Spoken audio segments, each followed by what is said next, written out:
In the 20s and 30s, Hearst Castle hosted many of Hollywood's elite. So let's check back with Audra Stafford to find out exactly who may have been on that glamorous guest list. William Randolph Hearst named this place La Cuesta Encantada, or the Enchanted Hill, and it was even more enchanting in its heyday when Hollywood came knocking.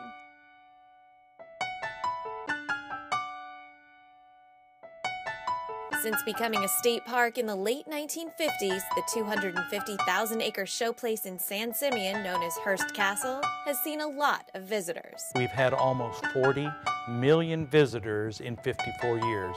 Before that, Hearst Castle was the place to be for the A-list crowd. Everybody that was anybody, you were invited to the ranch. This wasn't the castle, this was the ranch. William Randolph Hearst's dream home, made up of this palatial main house, 3 guest houses, and 127 acres of gardens, terraces, pools, and walkways, all decked out with world-class art. We have over 25,000 pieces of art. Everywhere you look, in 165 rooms, this magnificent collection. Which made for great conversation at Hearst's many dinner parties. This was where the guests would come in the evening and they would meet Mr. Hearst before dinner. He loved to talk about his art. They would have cocktails and hors d'oeuvres. And then dinner was served at 9 in the grand dining room or the refectory. Guests were also invited to watch movies in Hearst's private screening room or swim in the beautiful Neptune pool. It was for the guests' enjoyment.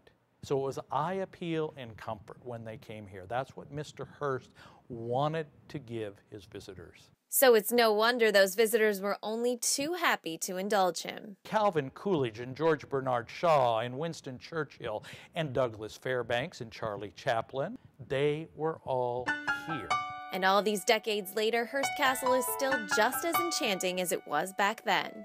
Bringing you the best of California from the Central Coast, I'm Audra Stafford for California Life.